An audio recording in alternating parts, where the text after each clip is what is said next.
Stanno arrivando le due squadre in campo, si stanno schierando sul manto verde del Gaetano Bonolis di Teramo. Un paio di minuti al fischio d'inizio.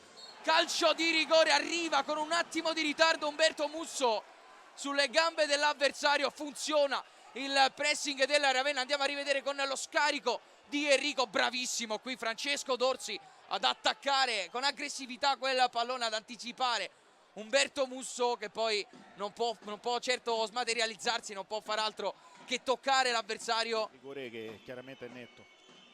Parte Francesco Manuzzi, sarà lui a battere con il destro e crocia Manuzzi e va avanti il Ravenna. 1-0, il calcio di rigore decisivo di Francesco Manuzzi. Aveva segnato lui l'ultimo gol del Ravenna in questa Coppa Italia, quello della semifinale di ritorno contro la Lavagnese, e dunque apre l'ultimo atto del Bonolis di Teramo. 1-0 per il Ravenna. Giuliano, all'improvviso il gol dei giallorossi. Molto bello. Spinosa ancora al limite, Spinosa col destro a giro! Il gol dell'ex Marco Spinosa, si inventa l'1-1 al Bonolis di Teramo. Ha pareggiato il Guidonia Montecelio con una perla di Spinosa.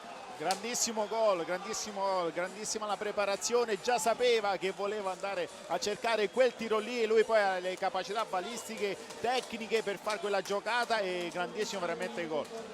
Davvero perfetta la traiettoria disegnata dal destro di Marco Spinosa. Lo abbiamo detto tante volte, forse uno dei giocatori più tecnici in campo, e stavolta ce lo ha dimostrato, direi, con un grandissimo gol. È partito proprio con quell'idea, si è visto, voleva trovare l'incrocio dalla parte opposta e l'ha trovato. Veramente, ripeto, è un giocatore che qualitativamente forse in campo è quello più forte, e lo sta dimostrando perché è grande giocatore, ma grandissimo gol. È un gol pesantissimo peraltro quello di Spinosa. Avrebbe addirittura Tuncarà in area. Bono trova un buon passaggio in verticale per Rossi, che cerca il dialogo con Tuncarà.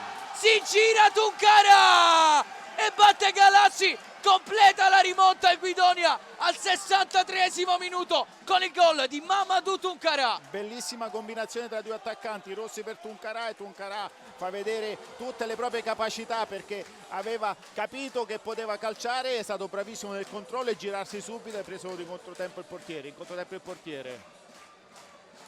Azione splendida del Guidonia Montecelio, tutto parte dalla giocata di Bono, che invece di fare la cosa facile, invece di scaricare sull'esterno, trova un gran filtrante per Alessandro Rossi, e poi la giocata di Mamadou Tuncarà, che sulla marcatura stretta del difensore, grazie ai gol di Spinosa e Tuncarà.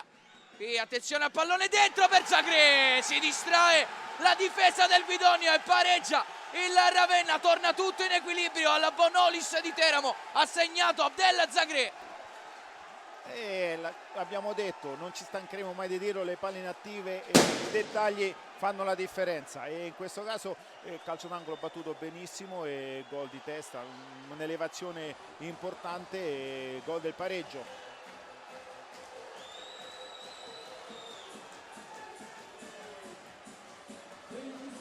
In gol dunque Zagré, alla prima vera occasione del Ravenna in questo secondo tempo.